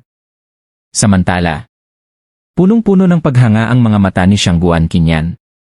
Ngunit nang makita niyang magkahawak kamay sina Zufan at Chu Qingcheng, habang payapang nakasandal ang babae sa kanyang balikat, napalitan ng pagkalito ang kanyang tuwa. Sino ba siya kay Zufan? Bakit ganoon siya mag-alaga rito? Hindi ko pa siya nakitang maging ganito sa kahit kanino. Guifan! Biglang naputol ang kanyang pag-isip. Napalingon siya kay Murong Xu. Mahigpit ang titig nito kay Zufan. Sister Xu, sigurado ka ba? Paano mo nasabing siya si Guiyifan? Maaari siyang magsuot ng maskara. Pero hindi ko malilimutan ang batang kasama niya. At higit sa lahat, kilalang kilala ko ang itim na apoy na ginamit niya. Napakabihira ng itim na apoy sa buong mundo. Siya yon. Walang duda. Napayuko si Shangguan Qinyan. Paano ko pa ito maitatanggi? Kapag nagsumbong si Sister Xu, malalantad na si Zufan. Nagpalipat-lipat ang tingin niya kina Zufan at Murong Xu. Napansin niyon ni Murong Xu. Mahina nitong tinanong. Yan kilala mo na pala siya noon pa? Ah, hindi. Narinig ko lang ang tungkol sa kanya mula sa'yo. Piliting ngumiti si Shangguan Qinyan. Mas tumalim ang tingin ni Murong Xu. Kung hindi mo siya kilala, bakit ka ganoon na lang nag-alala ng akala mong mamamatay siya? Sabihin mo ang totoo. Alam mo bang narito siya? Sa huli, tumango na lamang si Shangguan Qinyan. At itinago mo pa siya. Alam mo ba kung gaano siya kapanganib? Sister Xu, sinabi niyang pumunta lang siya rito para iligtas ang anak niya. Hindi siya kalaban ng 4 na lupain. At naniwala ka naman? Tinulungan pa nga niyang maibalik ang soaring sword namin. At nakita ko kung gaano niya kamahal ang anak niya. Hindi niya gagamitin ang anak niya bilang kasinungalingan. Napaisip si Murong Xu. Nagmamakaawa si Shangguan Qinyan. Sister Xu, pakiusap. Huwag mo siyang isumbong. Hindi siya masamang tao. Napailing si Murong Xu. Kung mabait siya, wala nang masamang tao sa mundong ito. Napabuntong hininga siya. Hindi ko na kailangang magsumbong. Pagkatapos ng ipinakita niyang kapangyarihan, tiyak na pagtutuunan siya ng Sea Bright Sect. Panahon na lang ang hihintayin. At mabubunyag din ang kanyang pagkatao. Napayuko si Shangguan Qinyan. Sana makapagkunwari pa siya kahit kaunti. Sa kabilang panig, isang gwardiya ang lumapit kay Zufan. Sir, sa tingin ko, lahat ng mata ay nasa atin na. Malapit nang mabunyag ang ating pagkakakilanlan. Alam ko. Ngumiti si Zufan habang nakatingin sa payapang mukha ni Chu Qingcheng. Pero sulit ang lahat. Hindi niya dapat naranasan ang ganitong paghihirap sa loob ng napakaraming taon. Dapat na siyang makapagpahinga. Ito ang utang ko sa kanya. Ito ang dapat kong Hindi na niya natapos ang sasabihin. Tahimik na lamang siyang tumingin kay Chu Qingcheng. Naunawaan ng gwardiya ang ibig niyang sabihin. Kaya marahan itong umatras. Napatitig si Shui Ruohua sa mga mata ni Zufan. Sir, bakit pakiramdam ko? Parang kilala kita. Nagkita na ba tayo noon? Hindi sumagot si Zufan. Hush! Lumapag si Exalted Heiran sa kanilang harapan. Tinulungan niyang makatayo si Yelin bago yumuko kay Zufan. Maraming salamat sa inyong tulong.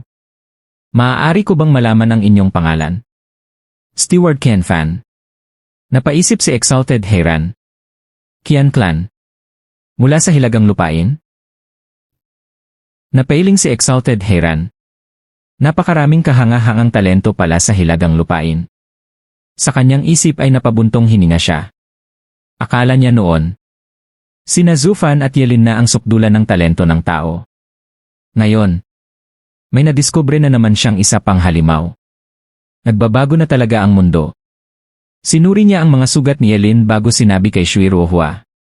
Kunin mo si Qingcheng. Isasama ko si Yelin para magpagamot. Sandali. Pinigilan siya ni Zufan. Tumingin siya kay Chu Qingcheng na mahimbing na nakapikit. Si brother lang ang sugatan. Dalhin niyo siya. Si Miss ay kailangan lamang ng katahimikan. Huwag niyo siyang gambalain. Mas mahalaga naman sa inyo ang disipulo ninyo, hindi ba? Mas mabuting siya muna ang gamutin. Napangiwi si Exalted Heiran. Ramdam niya ang sarkasmo sa bawat salita. Isa yung tahasang puna sa naging desisyon niyang unahin si Yelin kaysa sa iba. Wala siyang naisagot. Tahimik siyang yumuko bago umalis kasama si Yelin. Hindi malaman ni Shui Ruohua ang dapat niyang gawin. Maya-maya. Lumapit naman si Ouyang Lingshan. Hindi nag-atubili. Tinadyakan niya agad sa ulo ang nanginginig niyang anak. Lintik kang bata. Alam mo bang muntik mo nang ipahamak tayong lahat? Opo. Sinabi na rin po ng mga elder. Bigla niyang binago ang usapan. Pero, hindi ba dapat isara muna natin ang lagusan ng kapangyarihan ng mundo? Ha? Bakit wala ng sword energy sa langit? Napabuga ng hangin si Ouyang Lingshan. Hindi na kailangang isara. Nagsara na ito ng kusa. Ha? Bakit? Akalain mong wala kang alam gayong ikaw ang gumawa ng lahat ng ito. Galit na sigaw ni Ouyang Lingshan. Makinig ka. Ang kapangyarihan ng mundo ay pumapasok lamang kapag may humihila rito. Ikaw ang gumawa ng lagusang iyon. Nang maging sentro ng paghila ang Ice Dragon. Doon dumaloy ang kapangyarihan ng mundo. Ngayon na wala na ang Ice Dragon. Wala nang humihila rito. Natural lamang na bumalik sa dati ang lahat. Tahimik na tumango si Ouyang Changqing. Mula sa malayo. Isang mahinang ngunit matatag na tinig ang umalingaw-ngaw. Ouyang Changqing. Maglalaban pa tayo ulit. Si Elin yon habang binubuhat ni Exalted Heiran. Ngumisi si Ouyang Changqing. Isang laban lang iyon. Sa susunod, isang teknik lang ang gagamitin ko para talunin ka. Tandaan mo, ako pa rin ang magiging pinakamalakas na disipulo sa 4 na lupain. Bam! Muling hinampas ni Ouyang Lingshan ang ulo ng kanyang anak. Wala ka ng lalabanan. Hindi ka pa ba nadadala sa kaguluhang ginawa mo? At isa pa. Sa tingin ko, matagal nang napagdesisyunan kung sino ang tunay na pinakamalakas. Unti-unti niyang ibinaling ang tingin kay Zufan. Sumunod ang lahat. At sa sandaling iyon, lahat sila ay may isang naisip. Marahil, hindi lamang siya ang pinakamalakas na disipulo sa 4 na lupain. Napahinto si Ouyang Changqing habang nakatingin kay Zufan. Alam niyang napakalakas nito, ngunit hindi pa rin niya matanggap na mas mahina siya rito. Hanggat wala tayong tunay na laban, walang makakapagsabi kung sino ang mas malakas. Napailing si Ouyang Lingshan. Hindi na kailangan pa. Sapat na ang nangyari upang makita ang agwat niyo. Mabigat ang kanyang tinig habang nagpaliwanag. Ang Ice Dragon ay nilikha mula sa pinagsamang kapangyarihan mo at ng alagad ng kanlurang lupain. Sa madaling salita, kayong dalawa ang nakalaban niya ng sabay at madali niya itong winasak. Ipinapakita lamang nito na higit na mataas ang antas niya kaysa sa inyo. Sandaling tumigil si Ouyang Lingshan bago muling nagsalita. Bukod pa roon, napakunot noo si Ouyang Changqing. At ano pa? Si Murong Xue ang sumagot. Ginamit ng Ice Dragon ang pinakamakapangyarihang teknik ng Heaven Sealing Sword Art, ngunit madali niya itong nabasag. Ibig sabihin, hindi siya kabilang sa antas ninyong nag-aagawan para sa titulo ng pinakamalakas na alagad sa 4 na lupain. Nasa ibang antas siya. Hindi mo siya kayang talunin. Tahimik na tumango si Ouyang Lingshan. Tama si Xuer. Sa buong buhay ko bilang mandirigma, wala pa akong nakitang kapangyarihang kayang supilin ang isang Divine Sword. Kahit ang Sundering Sword Art ng Invincible Sword ay hindi nagawang gawin yon. Ngunit siya, sino ba talaga ang taong ito? Lahat ay napuno ng pagdududa habang nakatingin kay Zufan. Sinubukan nilang hulaan ang kanyang tunay na pagkatao, ngunit malinaw na hindi siya isang ordinaryong katiwala ng angkan ng Qian. Tinupad ni Murong Xue ang pangako kay Shangguan Qinyan at nanatiling tahimik. Hindi na rin kailangan pang magsalita sapagkat si Zufan mismo ang naglantad ng kanyang lakas sa harap ng lahat. Nasa sentro na siya ng atensyon at wala ng paraan upang maitago ang sarili. Hindi rin maaaring baliwalain ng Sea Bright Sect ang isang misteryosong tao na may ganitong kapangyarihan sa loob mismo ng kanilang teritoryo. Habang ang lahat ay nagmamasid ng may pag-iingat, si Zufan ay tila walang pakialam. Tahimik lamang siyang nakaupo habang nakasandal sa kanyang balikat si Chu Qincheng na ayaw niyang gambalain. Lumapit si Ouyang Lingshan at magalang na nagtanong. Ako si Ouyang Lingshan ng Sea Bright Sect. Maaari ko bang malaman ang inyong pangalan, saan kayo nagmula, at ano ang inyong pakay rito? Tahimik na pinanood ng lahat ang kanilang pag-uusap. Hindi pa rin matanggap ni Ouyang Changqing ang nakikita. Ang kanyang ama, ang pinakamalakas sa hilagang lupain, ay nagpapakita ng paggalang sa isang nakababatang tao. Sapat na yon upang maunawaan niyang itinuturing ng kanyang ama si Zufan bilang isang kapantay. Bagamat mababa ang ipinapakitang antas ng kanyang cultivation, ang teknik na ginamit nito ay sapat upang maging banta maging sa Heaven Sealing Sword. Tumingin si Zufan kay Aoyang Lingshan. Alam niyang wala ng saysay ang pagpapanggap. Muli niyang isinuot ang kanyang malamig at mapagkalkulang anyo. Senior Aoyang, isa lamang akong katiwala ng angkan ng Qian na naghahatid ng mga kalakal. Hanggang doon na lamang. Napangiti si Aoyang Lingshan habang umiiling. Steward ng Qian clan? Hahaha. Itinuturing mo ba akong bata? Kilalang kilala namin ang angkan ng Qian at walang taong katulad mo roon. Lumamig ang kanyang mukha. Ayaw kitang pilitin, ngunit napakasela ng sitwasyon. Ang bigla mong paglitaw ay nagdulot ng matinding pangamba sa amin. Kung kaya't mapipilitan akong gumawa ng hakbang. Humihingi ako ng paumanhin. Sa isang tingin lamang niya, agad na pinalibutan ng 12 ng Genesis Stage Elders ang grupo ni Zufan. Kaagad na naghanda ang mga gwardya, hinihintay ang kanyang utos. Napakuyom ng kamao si Shangguan Qinyan habang pinipigilan ang sarili. Tahimik namang napabuntong hininga si Murong Xue. Samantala, ang mga alagad mula sa kanluran at si Bright Sect ay nanood lamang sa nangyayari. Naguguluhan sina Shuiru Ohua at ang isa pang babae. Paano naging mapanganib ang lalaking ito? Sino ba talaga siya upang kailangan pa siyang dakpin? Hindi pa rin kumilos si Zufan. Nakatingin lamang siya sa mapayapang mukha ni Chu Qingcheng. Pagkatapos ay tumingin siya kay Aoyang Lingshan. Senior Aoyang, maaari ba niyo akong bigyan ng kaunting oras upang makaupo ng mas maayos? Nagulat si Aoyang Lingshan. Maupo? Para saan? Umiling si Zufan. Wala naman. Pagkatapos ng lahat ng pinsalang dulot ng Ice Dragon, maganda sigurong pagmasdan ang paglubog ng araw habang nababalot ng yelo ang buong paligid. Natigilan si Aoyang Lingshan. Pagmasdan ang paglubog ng araw. Tiningnan niya ang wasak at nababalot ng nyebeng paligid bago muling tumingin kay Zufan. Ano bang klaseng tao ito? Wala man lang takot, galit o kaba. Ang iniisip lang ay ang tanawin? Hindi niya maunawaan ang lalim ng mga matang nakatago sa likod ng maskarang agila. Habang walang makapagsalita, biglang dumilat si Chu Qingcheng. Mas malinaw na ang kanyang mga mata kaysa dati, ngunit wala pa rin itong emosyon. Gumising na si Qingcheng. Masayang bulalas ni Shuiru Ohua. Sa unang pagkakataon matapos ang napakaraming taon, nakatulog siya ng ganito kahimbing.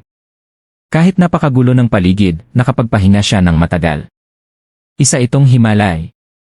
Napaluha si Shuiru Ohua. Tahimik na tumango si Zufan. Senior Aoyang, maaari na tayong umalis. Miss Shui, ipinagkakatiwala ko sa inyo si Miss Chu. Napaisip si Aoyang Lingshan. Kaya pala hindi ka gumalaw. Ayaw mong magising siya. Umiti siya ng bahagya. Nauunawaan ko na. Manguna na kayo.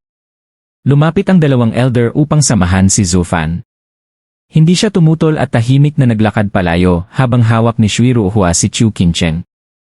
Qingcheng, matapos kong iligtas si Sanzi, babalikan kita. Hindi na kita muling iwan. Ngunit pagkahakbang pa lamang niya. Pak! Biglang hinawakan ni Chu Qingcheng ang kanyang kamay. Natigilan si Zufan at agad siyang napuno ng pag-asa. Qingcheng, nagkamalay ka na ba? Ngunit nang makita niya ang kanyang mukha, nanatiling hungkag ang mga mata nito. Gayunpaman, mahigpit nitong hawak ang kanyang kamay na tila isang napakahalagang bagay na ayaw nitong bitawan. Sinubukan siyang hilahin ni Shuiru Ohua, ngunit hindi bumitaw si Chu Qingcheng. Lalong nagtaka si Shuiru Ohua. Ano ang nangyayari kay Qingcheng? Alam ni Zufan ang dahilan. Hindi siya hinawakan ni Chu Qingcheng dahil sa alaala, kundi dahil sa damdamin. Maaaring naglaho ang kanyang isipan at mga alaala, ngunit ang damdaming nakaukit sa kanyang puso ay hindi kailanman nagbago. Kaya kahit wala siyang maalala, likas pa rin niyang hinawakan si Zufan. Muling sumakit ang puso ni Zufan. Matatag siyang tumingin kay Aoyang Lingshan. Senior Aoyang, maaari ba ninyong isama rin si Miss Chu sa lugar na pagdadalhan niyo sa akin? Walang problema, basta pumayag ang mga taga-kanlurang lupain. Matamang tiningnan ni Aoyang Lingshan si Chu Qingcheng at agad niyang naunawaan ang sitwasyon. Sa higpit ng pagkakahawak ng dalawa sa isa't isa, nahulaan niyang may malalim na ugnayan ang mga ito.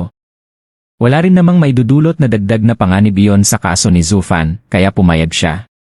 Hindi rin niya nais na maging tahasang kaaway si Zufan hanggat hindi pa niya nalalaman kung sino talaga ito, saan ito nagmula, at kung ano ang tunay nitong layunin. Ngumiti si Zufan bilang pasasalamat at tumingin kay Shui Ruohua. Naunawaan agad ni Shui Ruohua ang ibig niyang sabihin. Napansin niyang tila nagiging panatag si Chu Qingcheng kapag nasa tabi ni Zufan, at marahil ay makatutulong pa iyon sa paggaling nito. Kaya dahan-dahan niyang binitiwan ang kamay ni Chu Qingcheng. Isang bahagyang ngiti ang lumitaw sa mukha ni Chu Qingcheng habang mahigpit niyang niyakap ang braso ni Zufan, na parabang ayaw na niya itong bitawan kailanman.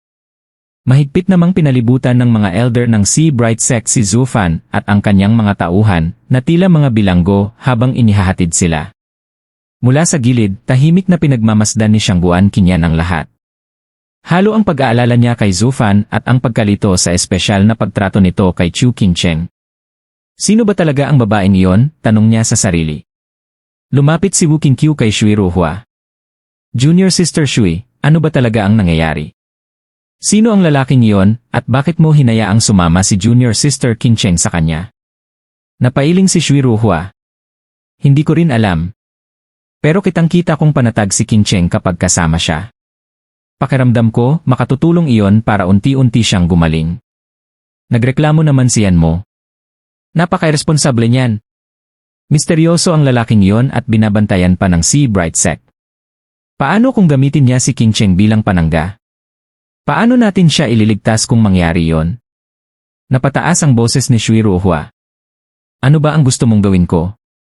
Nakita mo rin. Ayaw talagang bumitaw ni Qingcheng. Mawawala talaga sa katinuan ang isang taong wala sa tamang pag-isip. Muli na namang nagtalo ang dalawa. Samantala, lumapit si Wu Qingqiu kay Aoyang Lingshan at magalang na yumuko. Senior Aoyang, ang aming junior sister ay mahina ang pag-isip. Nakikiusap lamang ako na alagaan niyo siya kung sakaling may mangyari. Ngumiti si Aoyang Lingshan. Nauunawaan ko. Ngunit huwag kang mag-alala. Walang masamang balak ang lalaking iyon sa inyong junior sister. Nagulat si Wu Qingqiu. Paano ninyo nasisiguro iyon? Maliwanag ang nararamdaman niya para sa babae. At ganoon din ang babae sa kanya. Hindi iyon kayang pekin. Tinapik niya ang balikat ni Wu Qingqiu bago umalis. Naiwan ang grupo na puno ng pagkalito. Lumapit naman si Aoyang Lingshan sa kanyang anak. Agad na yumuko at lumuhod si Aoyang Changqing, halatang naghihintay ng parusa. Galit na galit ang ama. Alam mo ba kung gaano kalaking gulo ang ginawa mo ngayon? Marami sa ating mga disipulo ang naipit sa selyo at kailangang dalhin sa Heaven Sealing Pavilion.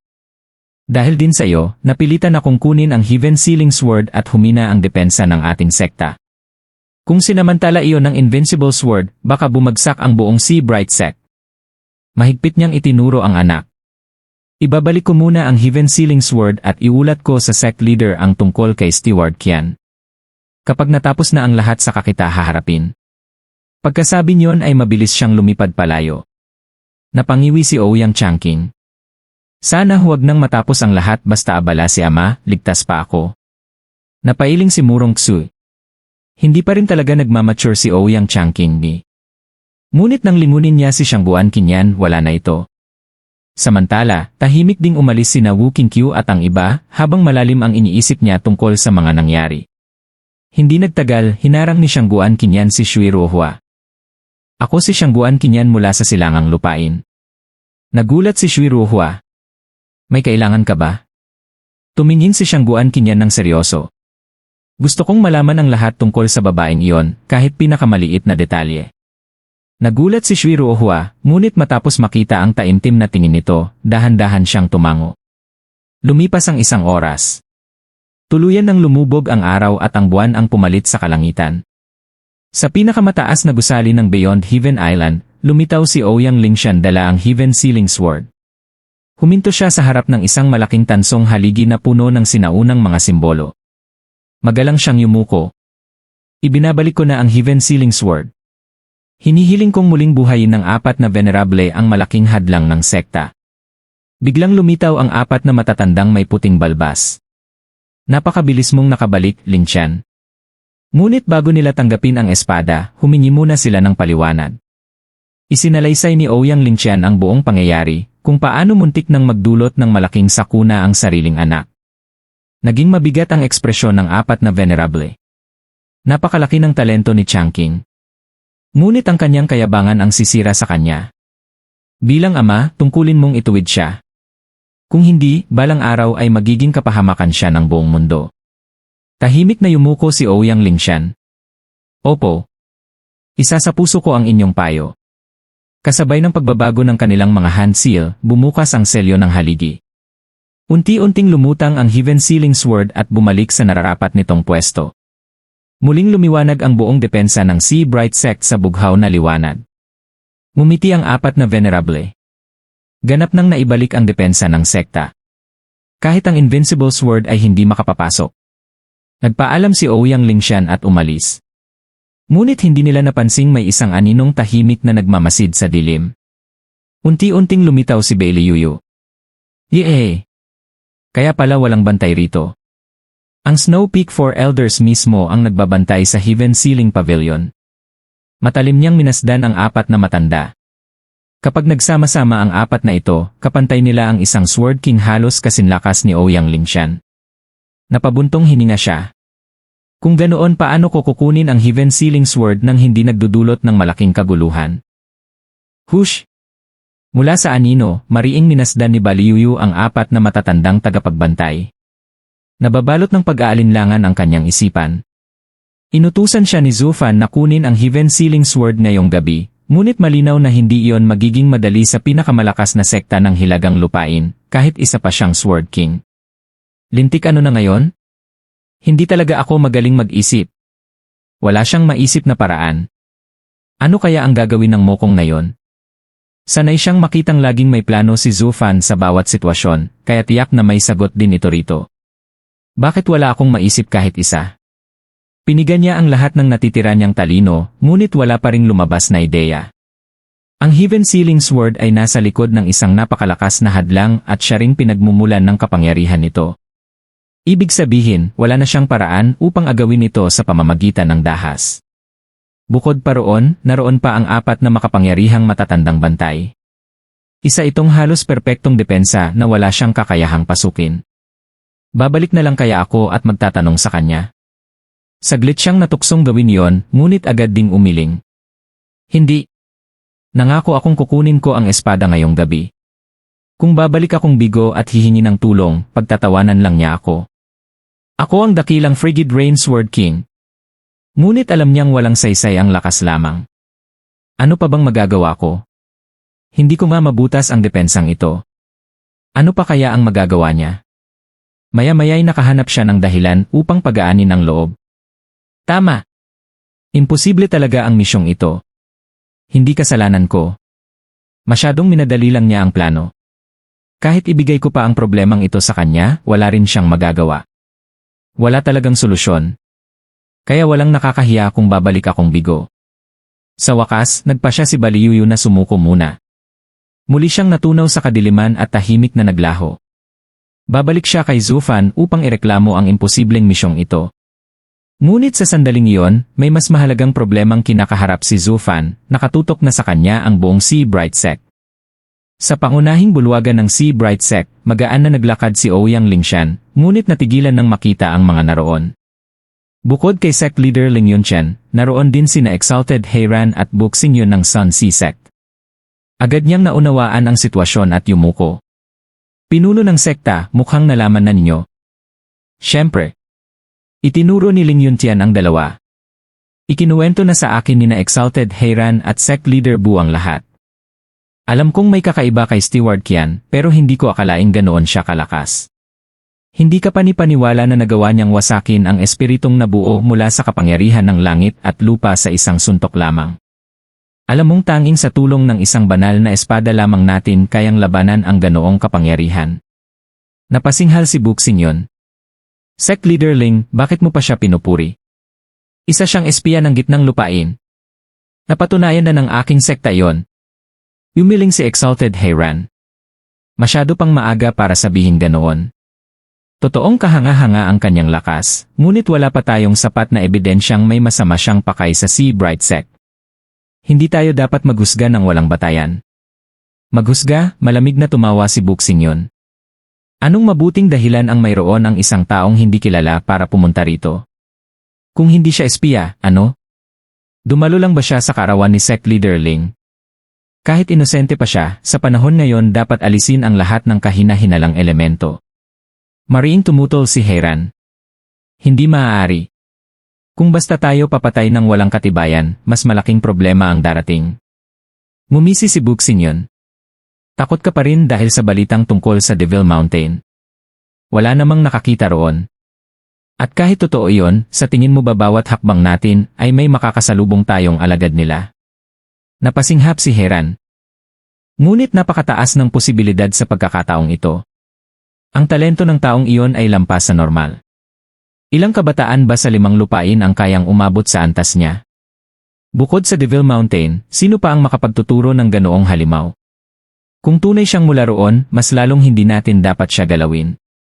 Kung gayon, kapag sinalakay tayo ng Devil Mountain, ningiti na lang ba tayo? Hindi sila nakikialam sa mga usaping panlupa. Hanggat hindi natin sila ginagalaw, hindi rin nila tayo gagalawin. Ano kung sila ang maunang gumalaw? Hindi pa yon nangyayari kailanman. Tama na. Malakas na sigaw ni Ling Yuntian ang pumigil sa kanilang pagtatalo. Ito ang Sea Bright Sect. Kami ang magpapasya kung paano haharapin ang mga kahina-hinalang tao rito. Hindi niyo kailangang makialam. Tahimik na napasinghal ang dalawa. Bumaling si Ling Yuntian kay Aoyang Lingshan.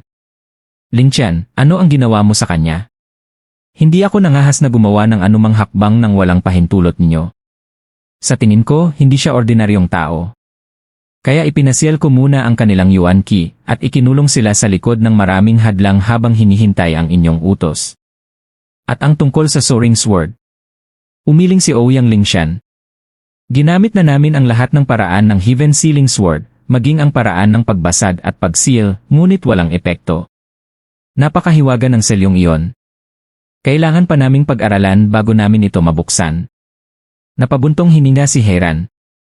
Napakatigas talaga ng ulo ni Shangguan Fixyong. Halos kalahating taon na niyang sinusubukang alisin ang selyo ng mag-isa. Kung hindi pa namin ito nadiskubre 3 araw na ang nakalipas, baka hanggang ngayon ay lihim pa rin ito.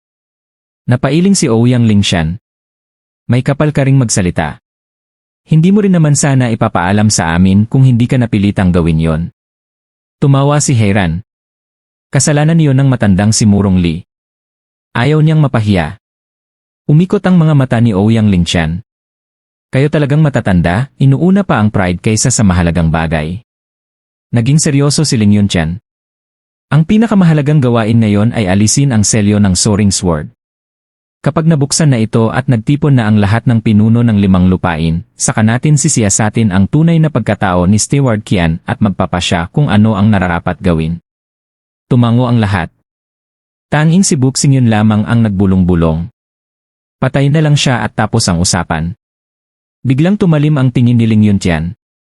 Sect Leader Bu, nasa Sea Bright Sect ka ngayon.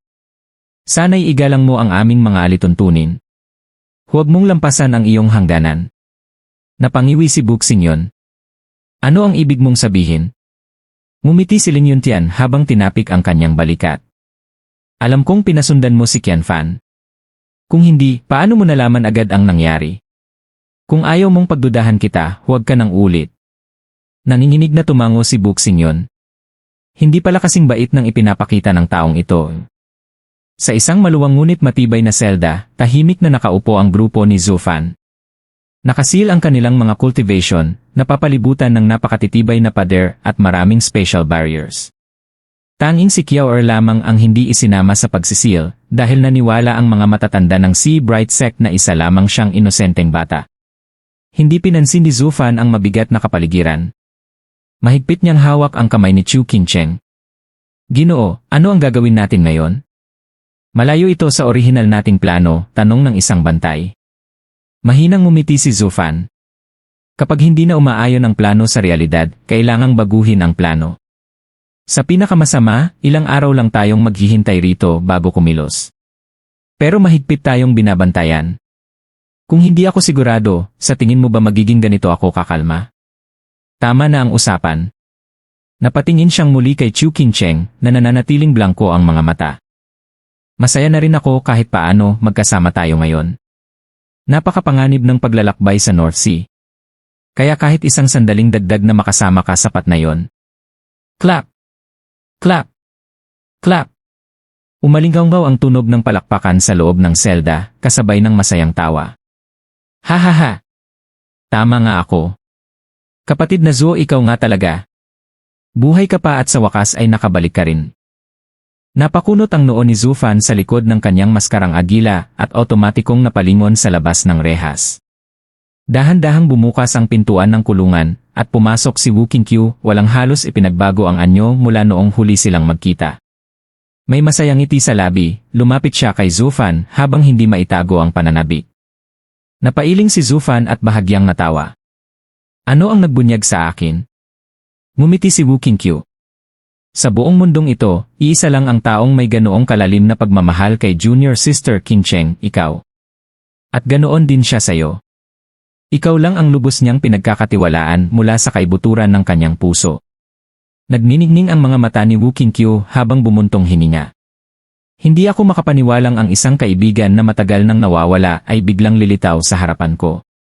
Pero nang sabihin ni Senior Aoyang na hindi mo kailanman sasaktan si Junior Sister Qingcheng dahil mahal mo siya, doon ako nagsimulang maghinala. Kahit gaano pa yon kaposible, isang tao lang ang tumutugma sa lahat, ikaw. Kaya naparito ako upang tiyaking totoo nga ang hinala ko. Napailing si Zufan. Marahan niyang hinubad ang maskarang agila. Talagang kahanga-hanga ang talino mo, Brother Wu. Nahulaan mo agad. Kung wala kami ni Elin noon, ikaw sana ang kinikilalang pinakamagaling na alagad sa kanlurang lupain. Nanginginig ang boses ni Wu Qingqiu. Kaya nga ikaw talaga ay. Hindi na niya pinansin ang papuri. Tinitigan lamang niya ang pamilyar na ngiti at matatalim na mata ni Zufan. Ilang sandali siyang hindi makapagsalita bago muling nagtanong. Saan ka napunta sa loob ng napakaraming taon? Bakit mo iniwan ang asawa mo? Tahimik lang si Zufan. Napatingin si Wu Qingqiu kay Chu Qingcheng na tahimik pa ring nakahawak sa braso ni Zufan. Likas lang sa isang lalaki ang sundan ang sarili niyang landas. Kung may mahalaga kang kailangang gawin, walang pipigil sa'yo. At naiintindihan niyo ni Junior Sister Qingcheng. Pero ang hindi niya maintindihan ay kung bakit hindi ka na bumalik. Habang wala ka, pumuti ang buhok niya. Unti-unti niyang isinara ang isip niya sa buong mundo. Samantalang ikaw heto ka, maayos ang kalagayan, itim na uli ang buhok, halos hindi na kita nakilala. May bahid ng paninisi at galit ang kanyang tinig. Hindi sumagot si Zufan. Tahimik niyang tinanggap ang bawat salita. Nagpatuloy si Wu Qingqiu. Hinangaan ka naming lahat. Lalo na sinayan mo at Yelin, ikaw ang huwaran naming lahat. Nang mabalitang namatay ka, marami sa amin ang gustong maghiganti.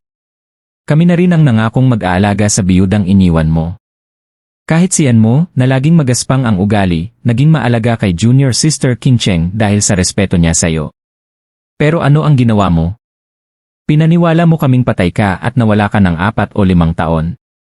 Pinabayaan mo ang babaeng araw-araw na naghihintay sa pagbabalik mo, at binigo mo rin ang mga kapatid mong lubos na humahanga sa'yo. Lalong tumindi ang galit sa kanyang tinig. Huminga ng malalim si Zufan. Akala ko kaya kong pasanin ang lahat ng mag-isa. Inisip kong masasaktan si Qingcheng, pero paglipas ng 10 o 20 taon ay unti-unti rin siyang makakaahon. Sa 50 taon, hihilom ang sugat niya. At makalipas ang 1 siglo, baka tuluyan na niya akong makalimutan. Napatingin siya sa mapupungay na mga mata ni Chu Qingcheng at tila muling nadurog ang kanyang puso. Mahinang nagsalita si Wu Qingqiu. Hindi na siya umabot sa paghihintay. Nang mabalitang patay ka, namatay na rin ang puso niya. Sabihin mo nga sa akin kung buhay ka pala, bakit hindi ka bumalik? Kahit gaano ka pa nagbago, nakilala ka pa rin niya noong nasa entablado kayo. Kung manatili ka sa tabi niya, baka ikaw lang ang makapagpagaling sa kanya. Sa usapin ng puso, ang sugat ay tanging ang dahilan ng sugat ang makapagpapagaling. Walang gamot sa mundong ito ang makakagamot sa kanya. Ikaw lang ang lunas niya. Malungkot na umiling si Zufan. Hindi ako maaaring manatili sa tabi niya dahil gusto kong matuto siyang kalimutan ako. Nagulat si Wu Qingqiu. Bakit? Para sa ikabubuti niya. Ayokong masaktan siya. Mahigpit niyang hinawakan ang kamay ni Chu Qingcheng. Kung mamatay ako bukas, gusto mo bang mamatay rin siya kasama ko? Natigilan si Wu Qingqiu. Ano ang ibig mong sabihin? Hindi akin ang buhay ko. Maaari itong kunin anumang oras. Ayokong maging pabigat siya sa kapalaran ko. Tahimik na napatitig si Wu Qingqiu. Hindi ko man alam ang pinagdaraanan mo, naiintindihan ko na ngayon. Lahat ng ginawa mo para mabuhay siya. Tumango si Zufan, bakas ang matinding pagod sa kanyang mga mata. Patawad. Yumuko si Wu Qingqiu. Nadala ako ng emosyon. Dapat alam kong hindi mo kayang maging malupit kay junior sister Qingcheng. Ikinaway lamang iyon ni Zufan. Ayos lang. Sa totoo lang, gumaan pa nga ang pakiramdam ko matapos mo akong pagsabihan. At nagpapasalamat ako sa iyo at sa lahat ng nag-alaga kay Qingcheng sa loob ng mga taong iyon. Ngumiti si Wu Qingqiu. Natural lang iyon sa magkakapatid sa sekta. Natural. Isang babaeng tinig ang biglang sumingit. Kung ako ang tatanungin, bilang panganay na alagad ng Double Dragon Manor, dapat mas lalo mo pa siyang pinagsasabihan sa pag-abandona niya sa sariling asawa. Sabay na palingon ang dalawa. Nakatayo sa likuran nila si Shangguan Qingyan, namumula ang mga mata sa kaiyak at puno ng hinanakit ang mukha. Nagulat si Zufan. Bakit ka narito? Akala mo ba ay palaruan ang kulungan ng Sea Bright Sect? Napakamot naman si Wu Qingqiu. Sinabihan ko ang mga nakatatanda na huwag kaming gambalain. Paano ka nakapasok? Nagmartsa si Shangguan Qingyan papalapit habang nagrereklamo. Alam kong ikaw ang panganay na alagad ng Double Dragon Manor, kaya ka pinapasok ng mga matatanda. Pero alagad ka lang. Ako naman ay ang batang ginang ng Shangguan Clan, ang pinakamamahal na anak ng aking ama. Kaya sa tingin mo, sino ang mas pagbibigyan nila? Napanganga si Wu Qingqiu. Wala siyang maisagot. Tama siya. Si Wu Qingqiu ay isa lamang alagad, samantalang si Shangguan Qingyan ay batang ginang ng isa sa pinakamakapangyarihang angkan sa silangang lupain. Siyempre, hindi gugustuhin ng Sea Bright Sect na masaling ang loob niya. Napailing na lamang si Wu Qingqiu. Talagang mahirap kalaban ang mga matatanda ng Sea Bright Sect. Hindi niya napansin na ang tunay na dahilan kung bakit siya pinayagang makapasok ay dahil ayaw ding makabangga ng Sea Bright Sect ang Double Dragon Manor. Lumapit si Shangguan Qingyan kay Zufan at mariing tumitig sa kanya. May nagawa ba akong ikinagalit mo, Young Miss Shangguan? Nagtatakang tanong ni Zufan. Bahagyang nanginig ang labi ng dalaga bago siya tumango. Dahil wala kang alam sa nararamdaman ng mga babae. Natigilan si Zufan. Lumingon siya kay Wu Qingqiu para humingi ng paliwanag, ngunit napakibit balikat lang din ito. Nagpatuloy si Shangguan Qingyan. Zufan, alam ko na ang buong kwento ninyong mag-asawa, lahat ng pinagdaanan nyo. Napakaraming inyong pinagdaanan ng magkasama, pero bakit napakatigas ng ulo mo? Hindi mo ba talaga nakikita kung ano ang tunay na gusto niya? Napasinghat si Zufan at naging seryoso ang kanyang mukha.